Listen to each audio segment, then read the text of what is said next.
Mandela, bonsoir. Bonsoir. Alors, vous êtes en direct sur Ziana TV. RFI annonce que vous avez reconnu officiellement la victoire de Denis Sassou Nguesso. Qu'en est-il? Non, je n'ai pas reconnu officiellement la victoire de Denis Sassou Nguesso. Cependant, si vous reconnaissez la légitimité des résultats annoncés par la Cour constitutionnelle, c'est une manière implicite de reconnaître la victoire de Denis Sassou Nguesso, comme on pourrait l'interpréter. Je ne reconnais pas les résultats, mais je respecte le verdict de la Cour. Il faut faire le distinguo. Je conteste la réélection du président Denis Sassou Nguesso. Et j'ai dit qu'avec toutes les preuves que j'ai, j'assume que je porterai l'affaire devant une autre cour africaine s'il le faut. Je conteste. Je respecte le verdict issu de la plus haute juridiction de mon pays. De cette juridiction, je suis un démocrate, de cette juridiction qui a validé notre candidature. Quand cette juridiction validait notre candidature, nous l'acceptions. C'est cela. Mais quand cette juridiction dit le contraire de ce que nous savons, il faut respecter leur verdict. Mais il faut continuer la lutte cependant. C'est un distinguo qu'il faut faire. Je conteste la réélection du président Denis Sassou Nguesso parce que nous savons, je dis que nous étions qualifiés au deuxième tour. Et nous contestons ça et nous continuons à contester cela. Je suis un berger. Dois-je conduire mes brebis à la mort? Je dis non. Je dois aujourd'hui le combat, ce n'est plus le combat des militants, des hommes politiques que nous sommes. Nous devons maintenant monter au créneau par tous les moyens et laisser les populations en paix, protéger les populations. Aujourd'hui, les gens tombent. Encore ce matin, on a tiré à Stumena, Binta. Je dis qu'aujourd'hui, nous les hommes politiques, nous devons monter au créneau pour protéger les populations, utiliser tous les moyens diplomatiques et tous les moyens que nous avons qui sont à notre portée, mais en préservant les populations. Parce qu'un homme politique responsable, c'est ce qu'il doit faire, et non appeler les gens à la rue. Tout ce qui s'est passé, c'est du montage. Je l'ai dénoncé, je le dénoncerai tous. C'est du montage, c'est une mascarade. Cette réélection, je ne l'accepte pas. Mais je constate qu'il y a un verdict rendu par la haute juridiction, la même qui a validé notre candidature. Je respecte ce verdict, mais je conteste les résultats. Est-ce que vous restez solidaire de l'IDC Frocade qui a qualifié cette haute juridiction de forfaiture par rapport à la décision qu'elle a rendue, qualifiant Denis Sassou Nguesso au premier tour? Je suis un homme politique. Je reste solidaire, mais les qualificatifs ne sont pas les mêmes. Je dis cette juridiction a lu son droit. Mal lu, mais elle a lu son droit. C'est la même juridiction, quand elle validait nos candidatures, elle a qualifié pas de forfaiture. C'est de l'autre côté qu'on qualifie de forfaiture. Aujourd'hui, la même juridiction, je suis conséquent vers moi-même, a lu un verdict qui ne me satisfait pas. Je ne peux pas les qualifier de n'importe comment. Je respecte leur verdict, mais je conteste les résultats. Et je conteste la réélection. Et je continuerai en tant qu'homme politique mon combat pour continuer contester la réélection.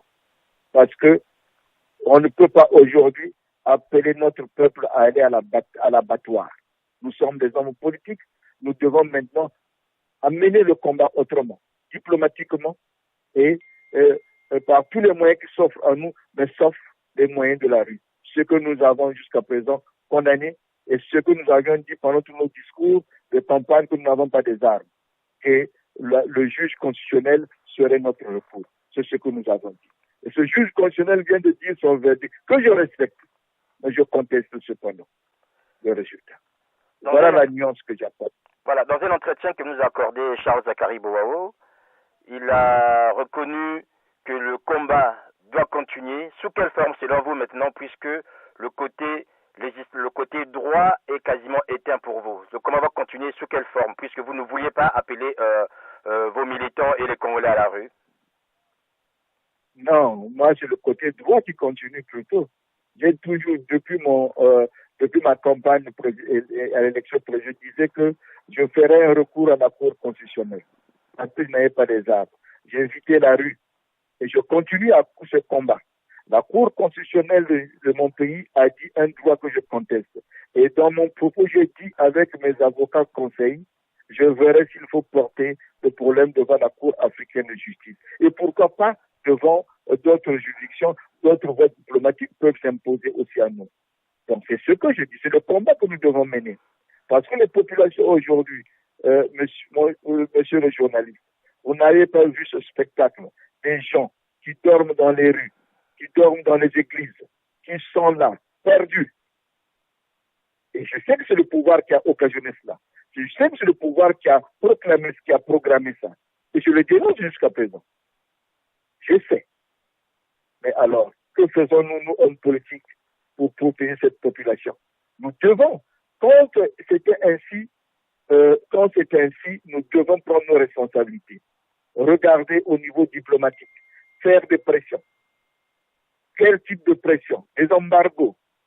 Quel type de pression? C'est tout ça qu'il faut faire. Mais il faut éviter que le sang coule. Aucun homme politique digne de ce nom ne peut accepter que le sang de son peuple coule. Je ne pense pas. Est-ce que maintenant, M. Kolela, que la Cour constitutionnelle a dit le droit, vous reconnaissez la légitimité de Denis Sassou Nguesso comme président de la République du Congo? Non, je ne reconnais pas la légitimité, puis je conteste. Je vous ai dit que dans ce référendum, dans ma conférence de presse, j'ai dit que j'étais qualifié. Le résultat que je détiens, moi, qui sont à ma possession, me donne 39% au premier tour et 22% pour Denis Sassou Nguesso et 26% pour M. Moukoko, avec toutes mes fiches jaunes. C'est pour vous dire que j'étais au deuxième tour. Donc, je dis, je ne reconnais pas cette légitimité. Mais la Cour a donné son verdict, que je respecte. Mais je dis que je continue mon combat sous d'autres formes diplomatiques et juridiques. Mais pas dans la rue. Parce que le peuple, il faut le protéger. C'est ce peuple-là qui m'a fait confiance. Il ne m'a pas donné un mandat pour les amener à l'abattoir. Il m'a donné un mandat pour les sauver de la misère et de l'intolérance et de l'injustice. C'est ce mandat qu'il voulait me donner. Pas un mandat pour les amener à l'abattoir. Je dis et je répète, cette réélection, je la conteste. Et je la contesterai toujours. Mais pas dans les rues, devant les juridictions et puis les canaux diplomatiques qui s'imposent, qui s'offrent à nous. Voilà ce que... Un monde politique responsable.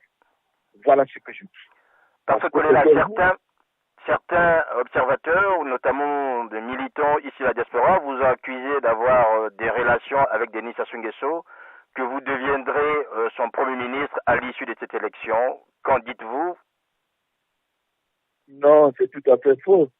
Vous savez, quand j'étais membre du gouvernement, il y avait des supputations comme cela, que je devais accepter d'appuyer la candidature du président sortant. En échange, on m'aurait donné le poste de Premier ministre. J'avais refusé. J'avais dit qu'on m'avait... Ce sont des bruits qui venaient. Et moi, j'avais une autre voie. Celle que j'avais choisie, c'était de dénoncer tout ce qui se passait pendant que j'étais sur le banc du gouvernement. C'est cette voie-là que j'avais choisie. La Constitution congolaise dit que celui qui est Premier ministre, c'est celui qui gagne les élections législatives. La nouvelle Constitution. Et je gagnais les élections législatives pour qu'on me donne le poste de Premier ministre. Non. Je suis tout simplement parti aux élections présidentielles. Et on me dit que je suis sorti second. Alors que je dis que non, je suis premier dès le premier tour. Je suis premier et je suis qualifié pour aller à l'élection au deuxième tour. Non, ça ne se passera pas ainsi. Je reste solidaire de mes frères de la CODEA, la Conférence démocrate humaniste africaine, qui m'ont appuyé. C'est une coalition de partis qui m'a porté là où je suis arrivé. Et moi-même, je fais partie d'une autre coalition qui est l'IDC Focal, que j'ai créée moi-même. J'ai créé cette coalition. Et je sais de quoi je parle. Donc c'est pour cela que je dis non, ce sont des fausses rumeurs. Je serais heureux que le Congo puisse s'en sortir par des négociations tripartites, opposition majoritaire actuelle et communauté internationale. Quand on en arrive là, alors on ira à une transition pour que de cette transition sorte un Premier ministre consensuellement reconnu par la communauté internationale pour réorganiser les choses. Voilà notre vision. Ce n'est qu'une vision. Ce n'est qu'une vision. Parce que Aujourd'hui, ce que nous vivons, c'est la triste réalité. Nous nous battons avec les moyens de bord. Nous sommes au Congo. Nous nous battons. Voilà ce qui se passe. Est-ce que vous ne craignez pas, Parfait Kolela, que votre position légaliste ne fragilise en fait la coalition que vous avez contribué à créer, l'IDC Frocade? Non, je ne pense pas. Ce qui peut fragiliser la coalition, c'est de vouloir aller en guerre. Cette coalition n'est pas une coalition du sang. Ce n'est pas pour verser le sang, c'est pour défendre la démocratie. Et nous sommes sur cette ligne droite de défendre la défense de la démocratie. La démocratie, comme disait le défunt Bernard Colas, n'est pas une bataille rangée entre fils et filles de notre pays. Elle est débat d'idées. C'est à cet échelon-là que nous nous situons. Donc, c'est un débat d'idées. C'est un combat d'idées. C'est pas des coups de canon. C'est pas des gens dans la rue. C'est pas de la casse. Non. C'est pas cette voie-là que nous avons choisi au niveau de l'IDC et du FOCAD. Nous avons choisi la voie de la légalité. Et le peuple congolais nous a fait confiance. Ce même peuple qui nous a fait confiance, nous disons de monter dans la rue pour... non. Quand c'était ainsi, le docteur Bernard Kolega, c'est lui-même qui se présentait et c'est lui-même combattait, qu'on l'emprisonnait. C'est pour ça que je dis que c'est maintenant, nous-mêmes qui devons monter au créneau pour défendre sur tous les médias, pour dire, crier haut et fort notre mécontentement. Ce n'est pas le peuple, il faut le protéger. Le peuple qu'il faut le protéger. Voilà ce que je dis. Qu'allez-vous dire aujourd'hui aux hommes et aux femmes qui vous ont soutenu, notamment ceux qui sont ici du côté de la diaspora, par rapport à la position que vous avez prise aujourd'hui? La position que j'ai prise aujourd'hui reste sur la droite ligne de celle que je prenais avant même que je m'engage sur le chemin de l'élection présidentielle. Je disais que je défendrais devant le contentieux du contentieux électoral, il y a contestation. Je suis resté le même et je n'ai pas changé de ce que je fais. Je demande à la diaspora congolaise de rester sur cette ligne, de contester sur tous les plans et pacifique devant les juridictions internationales, de tout faire pour faire entendre la voix du Congo, de tout faire. Parce que si nous, aujourd'hui, nous sommes encerclés, comme ça semble être le cas, parce qu'au moment où je vous parle, il y a des militaires qui nous encerclent, il y a des gens qui n'arrivent pas aussi à nous atteindre, certains qui ne passent pas. Et si nous nous sommes encerclés, si nous avons perdu tout moyen de communication, c'est à vous, la diaspora, de prendre le relais pour ce combat. C'est à vous. Donc je dis à mes frères et sœurs de la diaspora de ne pas baisser les bras, de continuer à lutter sans cesse avec la plume, avec les marches, pour faire entendre la voix du Congo, pour faire entendre la voix de nos frères qui sont ici au Congo-Brazzaville, qui poussent sous le poids de la misère, l'injustice et l'intolérance. Voilà. Vous parlez des pilonnages des villages dans le sud, notamment dans le Poul. Est-ce que vous avez des nouvelles du pasteur Ntoumi? J'ai eu des nouvelles du pasteur Ntoumi aujourd'hui. Il est là, il se porte bien. Il est là. J'ai eu des nouvelles. Il se porte bien. Il est dans ses quartiers. Il y a eu pilonnage de Sumuna, pilonnage de Vinza, pilonnage de Mayama, pilonnage des villages de Bignenia et de Kampa. Il y a des écoles aussi à Vinza qui ont été visées aujourd'hui. Mais oui, il y aurait des morts. Et tout ça pourquoi? C'est pour cela que j'en appelle à la communauté internationale d'intervenir et aux hommes d'église. J'ai parlé avec les hommes d'église hier. Oui, le révérend Toumi est là, c'est un homme politique comme tout autre. Il est là, il lutte avec sa plume, il lutte avec sa voix. Il est désarmé, hein. C'est pas ce qu'on entend qu'il est armé, surarmé et qu'on sort. Hein? C'est un responsable politique. Voilà. Parfait Kolela, merci. Si vous avez un dernier mot. Je dis tout simplement que les gens apprennent à nous faire confiance.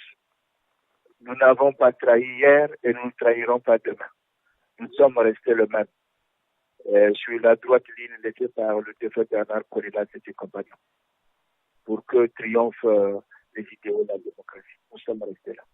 Nous appelons les autres frères de la diaspora, mais aussi ceux de la majorité présidentielle sortante, de prendre la hauteur. Parce que c'est pas avec les coups de canon qu'on règle les problèmes. C'est en s'asseyant. C'est en trouvant des voies et moyens pour dialoguer, pour régler les différends. C'est comme cela qu'on avance. C'est pas en se barricadant, en faisant survoler les hélicoptères. Non, je ne pense pas. Donc voilà ce que je tenais à dire. Merci. Merci et bonne journée à Brazzaville. Merci beaucoup. Merci.